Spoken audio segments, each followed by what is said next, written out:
fresh out the box. Fresh California plums. Welcome to another episode of Fresh Film Fridays, the podcast where two dudes pick the newest films, streaming or in theaters, and discuss them. Today we're talking about 2022's The Pale Blue Eye, which is currently streaming on Netflix and was directed by Scott Cooper. I'm your co-host, Alec. Oh, I'm Eric.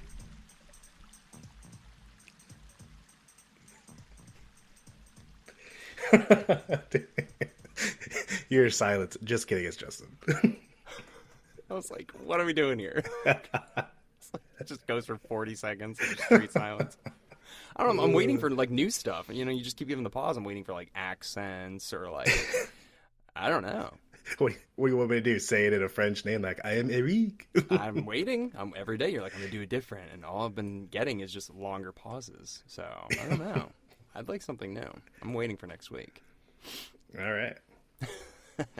So, The Pale Blue Eye. This is a new movie that's streaming on Netflix. It's got Christian Bale in it. It's got Dudley, the little annoying kid from Harry Potter. He's in this, and he is not young, and he's pretty skinny now.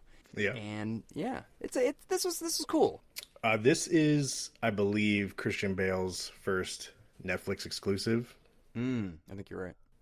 Yeah, dude. I mean, I was thinking about it, and there's not one, unless I'm forgetting something, not one Christian Bale movie I've seen where it ended, and I was like, I didn't really like that. I think that's fair. I can't really think of one either. He's like one of the best actors of his generation. Yeah. He really is. Like he can play Batman. He can play like the guy from American Hustle. He can play the Machinist. Like he's so versatile. Yeah, he's one of my favorite actors. He played, I think, what was it, Dick Cheney in Vice, right? Yep. Dude, Yeah, it was great. Unrecognizable in that. Yeah, and then American Psycho. I mean, what a career this guy has had. He's one of those guys that's like so good that everybody just knows he's so good that people don't even talk about how good he is, you know? Do you remember what the first movie you saw with him? Probably American Psycho. Really? Yeah, why? What was yours? Have you seen Newsies? No, I know it's an old movie. It was Robert Downey Jr.'s in that, right? Is he? Isn't he? I don't think so. Dude. Oh, I don't know. Yeah. Oh, you're right. He's not in it. No. Bill Pullman's in it. Yeah, dude, I've seen this. I saw that movie probably like 5 times. They showed it in elementary school for like learning about history. And, dude, he was so good. And I was just like, that guy's good. He must have been pretty young, dude. He must have been like 20 when that movie came out. Oh, yeah, he was like a kid. Well, dude, there is a movie, and then we'll get into this movie, but there's a movie that he was in called like Empire of the Sun. I think Steven Spielberg directed it. Dude, he was like 13 in that movie, and he is unbelievable. Like he was just born to be an amazing actor, you know?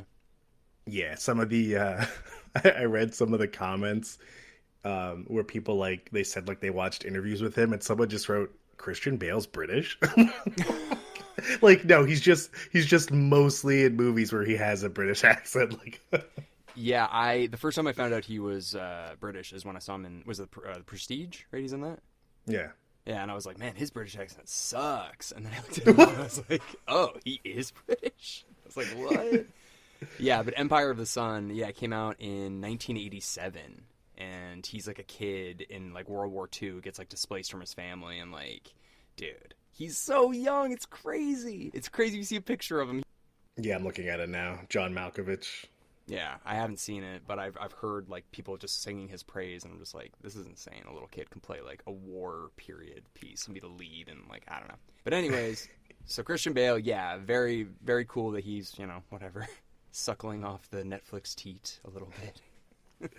Yeah, man. This movie somehow had an estimated budget of $72 million, and it had to have been for the actors like Christian Bale, the Dudley kid. Because there weren't like any crazy special effects or anything. I'm sure the costumes, were very expensive, and just like the set pieces and stuff like that. It was filmed in America. It was filmed in Pennsylvania, even though it took place at West Point. Which I wanted to ask you, have you ever been to West Point? Do you know anything about it? I have, yeah. It's in New York. I also have, Justin. Look at that. We both have been to West Point. Why did you go to West Point? This is funny. You actually know the guy. You remember Marty from Murphy Security? I do, yep. He went there. What? Yeah, and when I was a kid, my grandpa was friends with him, so he took me and Bailey and maybe my mom, and we all just went up there, and he like walked us around, you know, whatever the campus or whatever it is, and showed us everything. And I remember I got a little like action figure of a cadet and stuff like that from the gift shop. Yeah, I went right after I got out of training in the Army, and I had to go there to get like paperwork or something, and it was the most like nerve-wracking experience because I'm like 19, brand new private, and they have like the highest ranking officers there, and I was like, oh shit. Master Chief's there, right? Like the Master Chief or Master Chiefs? Master Chief from Halo. That is funny that they'd make you go there. I guess because you live like close-ish. You know, we're only like an hour. Or Connecticut's only like an hour from there, so. Yeah. But do you want to give a little background on the movie?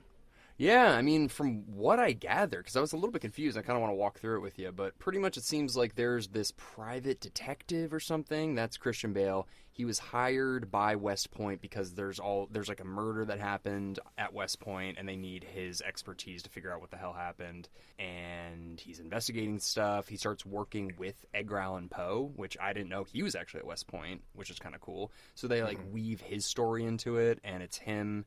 It's Christian Bale and Edgar Allan Poe basically like trying to solve these murders that keep happening on campus. But then we'll get to the end. There's a big twist, which I freaking loved. So we'll get to that. Yeah, like halfway through watching it, I was like, I feel like this is a book. Like this would make a good book. And I looked it up and it's based off a book.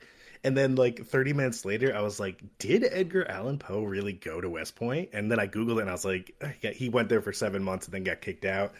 Are you allowed to do that? Like, can you use real characters, like real people, to make up a story? Like, can I write a book right now about the Civil War and use like real people, but like create a fictitious story? Like, are you allowed to legally do that? Yes. So I could be like, General Grant fought aliens. Yeah, because it's fiction. It's like Once Upon a Time in Hollywood. Like Sharon Tate died. You know, that didn't happen. Like that Charles Manson didn't get away with it, but that all happened. It didn't happen in that movie, so like he changed the real events of that history. Hitler didn't get shot; his face didn't get blown off in Inglourious Basterds like it did, you know, in reality. So yeah, you can do that. You just need to present it as fiction. You can't be like, this actually happened. This really happened. How would anybody know? Also, like nobody was alive. Yeah, that's true. But the one thing that I was a little bit confused about, I don't like. Does Virginia have that thick of an accent? That thick of like a southern accent? Which one is Virginia? That was Edgar Allan Poe. Like he had like a thick southern accent, but he was born in Boston and then like I guess maybe grew up in Virginia. But I'm like, would you have like that was like super like I do declare like, that kind of like he was doing a great Foghorn Leghorn impression.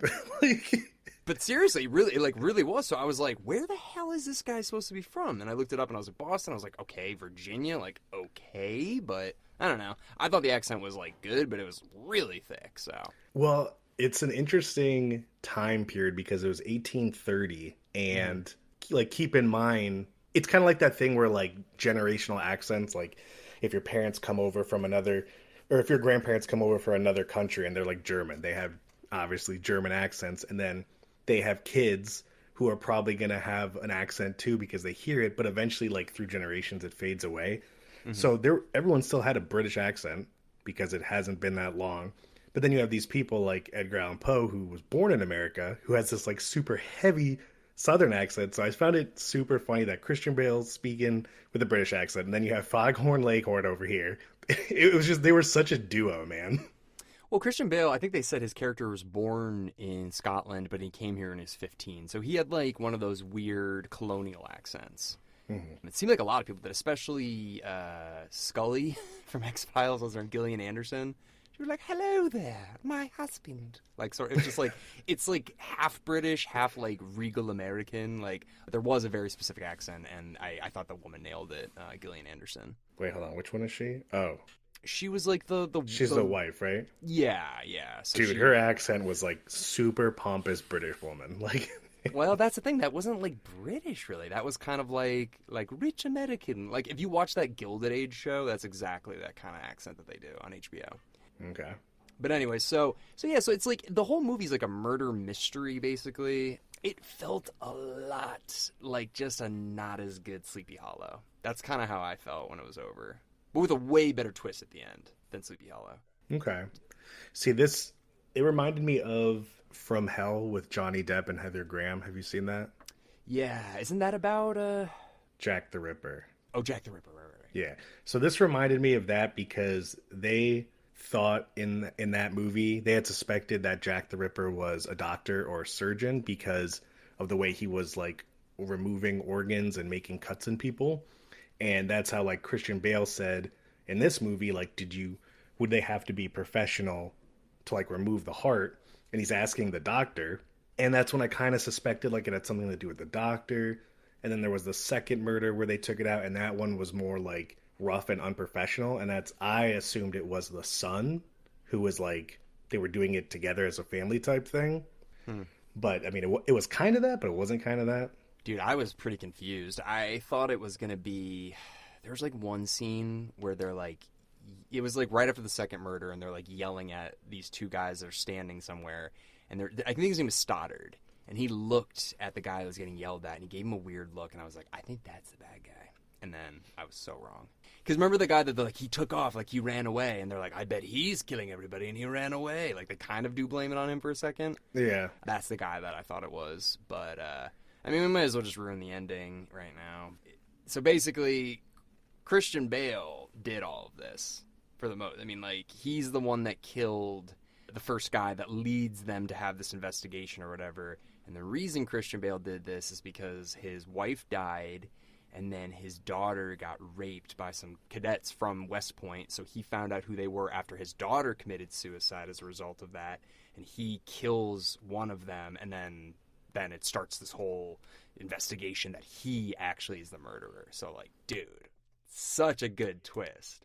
Yeah, which I'm kind of surprised the school went to him because it was weird how it all worked out. So the daughter jumped off this like mountain near her house and fell. So he killed the West Point student. But then the school went to him and was like, can you help us figure it out? He obviously knew it was him. But as the body was in the morgue, someone came in and removed the heart, which we later find out is the doctor's family, who he knew they were doing like satanic, like ritual type things, but I don't think he knew definitively that like his family was removing organs. And then you find out that the wife was using an old army uniform to kind of like tell cadets to like, go, don't worry about it. I'll watch this post or whatever. And that's when the son and daughter were actually removing hearts for the sacrifice. Mm-hmm. And that's why they did the second student. So now Christian Bale's mystery of he knew who did the killing turned into, okay, well, let's try and avoid the killing part because now people are removing organs and it gets the light off of him. So I liked how there were kind of like two villains in the story, but you thought Christian Bale was the good guy the whole time. Dude, yeah, like when the ending, like when I thought the ending was over, like there's a huge fire scene and like, the kids get crushed by the building or whatever. I pressed pause. I was like, there's 30 minutes left. I was like, what the fuck? I was like, what's going to happen? And then there's the huge twist or whatever. But yeah, I was so like, oh, if that's the ending, dude. Like that was kind of lame. Like it's like, oh, it was just them stealing hearts like out of cadavers. Like, okay. This is what I didn't understand then. So Gillian Anderson, the mom who's like orchestrating all of the body sacrifice demon stuff, her and her kids were they were like possessed or whatever, being told by like their ancient relative to do this stuff, right? Yeah, so she had a disease which caused her to like seize and get strokes and stuff, and she was eventually going to die. I think that her dad, the doctor, said she had like a couple months at one point. Mm-hmm. And then she started doing like rituals of some sort. She somehow got in communication with her like great dead uncle who was a witch. He was a witch hunter and then he became a witch, and he was somehow speaking to her, and I think it was implied that he was saying you need like organs and hearts from people. They have to be sacrificed in order for your life to be extended. And somehow she was living. I mean, I'm sure there was some like medical explanation. And the dad kind of like turned his head because he was like, I don't want to see this. I don't want to be a part of it as long as my kids are still living. It was the brother, the son, and the mom who were all a part of it. Yeah, so that's when it started to lose me a little bit. Because I was like, okay, so there's like a demon lady or demon guy talking to them, telling them what to do. And it got a little weird. Yeah, I mean, she could have just been imagining it, obviously. Right, but then the mom and brother in on it too. So like, I don't know. I wasn't crazy about that, but I guess it needed a little bit of an extra mystery for just not be Christian Bale, I guess, the whole time. So whatever, that's fine. Yeah, I'm assuming the mom and the son were just going along with it because they were doing it and she was still alive. They could have maybe used a better explanation, like instead of somehow talking to the dead, maybe she found one of his old like witch hunter journals where she read a post about eating the hearts of people she killed prolongs life. Like at least then she's like, oh, I read it in a book. Like I don't know, but it's whatever. I was curious though why because she was dating Poe. Kind of, yeah. I was curious why she chose him instead of just like someone else. I think because he had published work already, and he was like already into like weird stuff, and he was telling her about like, I think isn't that the pale blue eye like a line from The Raven? Isn't that one of his most famous thing? So I think he was reading that to her. I think when they were sitting down, so that's what I took, that she just liked that he was like into weird shit and was like writing weird shit. I don't know. Okay. Maybe. And he was an outcast that not a lot of people liked at the school. I don't know. I don't really know. Yeah. I don't really know that much about Edgar Allan Poe. I kind of like am embarrassed. I just know The Raven, obviously. He's like that nevermore and the bangs and blah, blah, blah. Like I know about that, but that's about all I knew. And he died really young. I knew that. Yeah. So, I mean, like it's a good movie. It's pretty long, but the twist at the end really does make it worth it. Edgar Allan Poe, it's cool that he's just like involved in this. It didn't need to be him, you know? Like it really could have been anybody, and like that guy could have just played like, oh, that's like John Smith over there or whatever. But they made it Edgar Allan Poe, which kind of just makes it like, oh, he's creepy. This is creepier for some reason. Yeah, that's an interesting point. I mean, I guess like he did go to West Point, so they're like, oh, let's just make like a weird story that happened when he was there. Like I'm sure, I mean, I don't know what happened when he was there, but the other thing was a little strange. This, and maybe I just missed this, but you know Robert Duvall, the like old guy? Yeah. What the hell was that? Who was he? Was that on West Point? Like where was that guy? I don't know. He just kind of like lived in the basement somewhere. And Christian Bale would just like go to him for advice and he's just in the basement. I don't know. It was weird. He's like, we're going to go see my old friend who just like has a bunch of weird books. It's like, okay. It's like, where is he? It's like, don't worry about it. We're going to cut and we'll just be there. It's like, oh, okay. So like, where is this guy? Yeah. So I posted about this on Twitter and I got a couple mixed reviews. The most negative complaint that I've seen on reviews is that it's slow, which I'm the first person to call out a movie when it's unnecessarily slow. And I do want to agree that it was a bit slow, but it kind of needs to be because it's like a murder mystery that has to play out. And I do want to say, though, I think Christian Bale really made the movie, because if you took him out, as good as Dudley was with Poe, if you took Christian Bale out and you put someone else in there, like, I don't know. The Rock. No, not The Rock, dude. Not The Rock. But just someone who doesn't have, like, Christian Bale, I think fit the mold perfectly because he plays like the old-timey like British colonial actor part really well. Yeah. Dude, you know what would have made this movie even better is if they took Robert Duvall out, no offense to him, or replaced one of the school captain dudes and put Mike O'Kane in it. Oh. Right? Why him? You just like him? I just like him, and it would have been so cool to see him and Christian Bale back together. Oh, sure, yeah. I mean, why not? Yeah, I didn't recognize the other two older guys. I feel like they're all from Harry Potter or something, but I don't know. There are some Harry Potter people there, yeah. The director, though, Scott Cooper, he directed a couple movies that I've seen and I liked. You ever seen Crazy Heart with Jeff Bridges, where he's like the country singer alcoholic? No, but I know Scott Cooper's directed a ton of movies with Christian Bale in it. Has he? What were the other ones? Hostels, where Christian Bale was the like captain during the Civil War. Oh, yeah. And then Out of the Furnace with Christian Bale as well. Mm-hmm. And then some of the other movies he has Robert Duvall in it as well. So it seems like he's trying to work with the same people here. Oh, shit, dude. We did his last movie. Antlers. Yeah, remember that? We did that a while ago.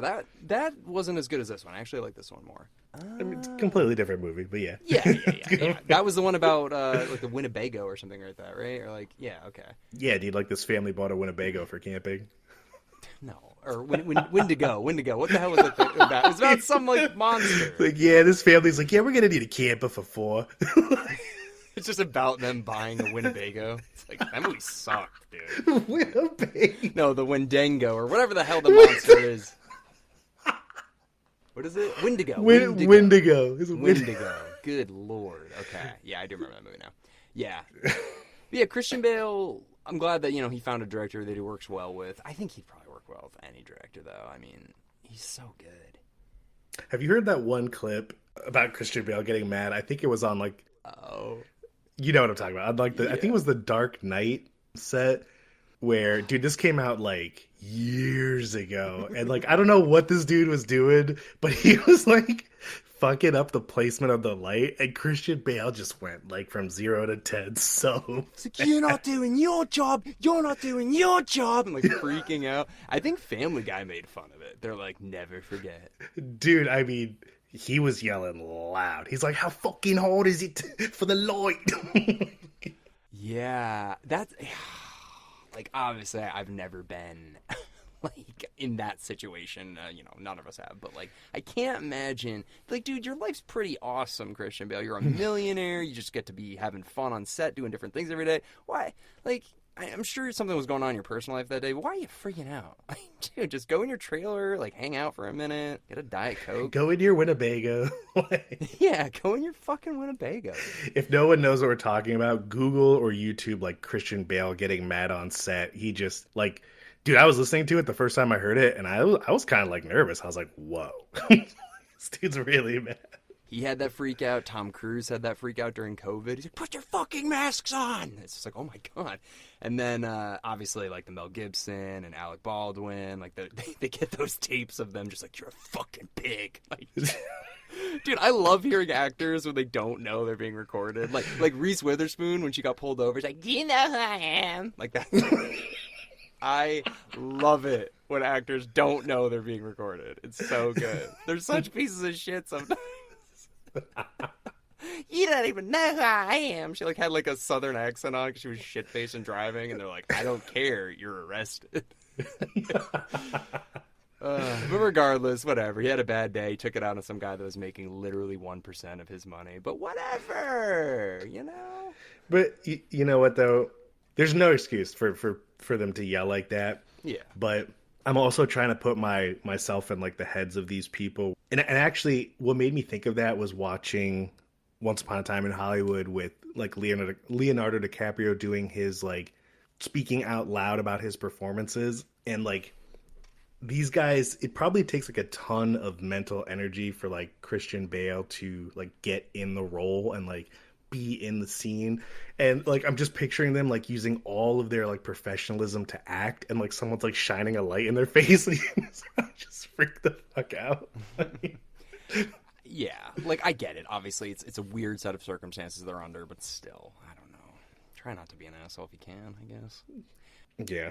The one part of the story that it's not that I didn't like, but I felt like they didn't flesh this out very much, was he was an alcoholic, right? And they're like, hey, no drinking while you're here. I wanted there to be a scene where he, like, gets fucking trashed and, like, does something bad. And they're like, what did we say? But, like, they just told him don't drink. He still drank. Nothing happened. So I was like, why did they even introduce that? Yeah, they were like, you have a reputation, and then he went straight to the bar. Yeah. Were there no other detectives, or was he just like really good? He was just so good that they needed it solved because of West Point's, like credibility. Yeah, nobody really cared. He was, he was drinking a lot. He was sleeping with the bartender lady. Right. There's that one scene, like, no explanation. He's just like in bed with her. You're like, wait, what? They weren't even talking. Like, who is this? I know. Yeah, dude, to your point, there was no explanation. Like, he didn't, like, wink at her, and he was just like, how's it going? It did just, he bought a beer, and then they were just, like, spent the entire movie, like, every morning they were together in bed. Yeah. And it was like, listen, if you're going to introduce this, like, maybe show one night where he's getting shit-faced and they, like, connect or whatever. I don't know. But, like, it literally was like, don't do this. He does it. No repercussions happen, and then there's a woman with him the whole time, but there's no explanation. Very odd. Yeah. But I don't know. I mean, that doesn't bother me really. But yeah, I think we needed that. We needed, like, you're Augustus Lander. You're, like, the most famous detective in the New York area in this time period. Like, just like, wow, that's a weird way to phrase it. It's like, well, I'm doing it for the modern audience. It's like, okay. But I wanted... But I wanted them to, like, they needed that background. Because the only thing that we know about him that other people know is that he's an alcoholic and his daughter ran away, is what people think. It's a little weird. So he must live really close to West Point then. That's probably why, dude. Yeah, he lives probably right around the corner. And that's a good point, too, is I don't think anyone knew his daughter was dead because, I mean, if he, like, went down there, got the body, and buried her, he probably just told everyone she ran away. Yeah. But, dude, one of the best parts of the movie is how, and I knew it was going to happen. I didn't want it to happen, but I knew it was going to happen, where at the end, when he's walking to that spot on the mountain, I was like, damn, he's going to jump, too. He didn't, though. I think it's implying he did. Yeah, I don't know. Okay. Oh, actually, before we finish here, there's one thing that I have a question about then. What was the note that was in the guy's hand, and how did they miss that? That was the note from, I think the wife wrote that. No. Wait, did Bale admit to writing that? I can't remember. That was the thing. I was like, where did that note come from? How did they miss that when the doctor was doing his initial investigation of the whole body? He didn't find that part of the note? Like, what? Yeah, it was wrapped in his hand, and then, like, the rigor mortis, like, made his fist hard, and for whatever reason, he didn't open it. What the... Give me a break. Are you kidding me? You'd be like, all right, let's make sure it doesn't have anything. I don't know. That was a little weird. So, yeah, so the note was in there, but whose note was that? I know Landor wrote that note, but what was it? Yeah, that was the note Bale wrote to him, the cadet, pretending he was the girl, Poe's girlfriend or whatever, to lure him out. But then that's how Poe also figured it out because he pieced it together. And dude, it was a very interesting way of putting it. It was good how they did that. Yeah, the ending was really good. Like, really. And the acting was great in that scene. And you just see him. He's just like, you know, we could have been like a family. Maybe he's like, I wish that my daughter ran into you that day. And I was just like, oh my God. Like, it's really sad. Best part is when Poe burned the note when he confessed to killing them and he just burned it. And I was like, damn. And he starts crying immediately. It's just like, oh my God. Like, this movie got really good really quick. But I think it's worth seeing. I do think it's a little bit long for what it is, but it's good, especially for the ending. The ending really sunk the landing. I would have not liked this movie nearly as much if it was just like, oh yeah, they just, I don't know, it was the family. They were doing it, though, the doctor's family. Like, fuck this movie. But no, there's a really good twist having it be Christian Bale who did it the whole time. Yeah, if you like Christian Bale, this is definitely worth a watch. And the story's, you know, it's above average, but it goes from above average and then like spikes at the end to very, very good ending. And the communication that Poe and Landor had at the end was just so good. Yeah, seriously, that final scene. And, like, not that I've really been following the actor who played Dudley in the Harry Potter films' career that well, but, dude, the guy's a good actor. Seriously, I was really impressed by him. He's, like, a weird-looking guy, but he's a damn good actor. He's the British Steve Buscemi. Oh, that's awesome. Anyways, all right, well, really quick before we wrap up here, what would you give it? I'm going to go 7.3. Yeah, I was going to go 7. It's a good movie. Yeah. Check it out. If you like Sleepy Hollow, you like From Hell, you like Christian Bale, you'll like it. If you like Dudley with a really heavy Foghorn Leghorn accent, oh, then you will love this movie. That's what you're into? Dudley with a Foghorn Leghorn accent? This is the movie for you. Anyways, thank you all very much for listening to our discussion on The Pale Blue Eye. If you haven't had a chance yet, we released our episode on Jeepers Creepers this past Monday, and coming up this Monday on Wheel of Horror, we have Society. Check that out on Monday. We'll see you all next week with something fresh.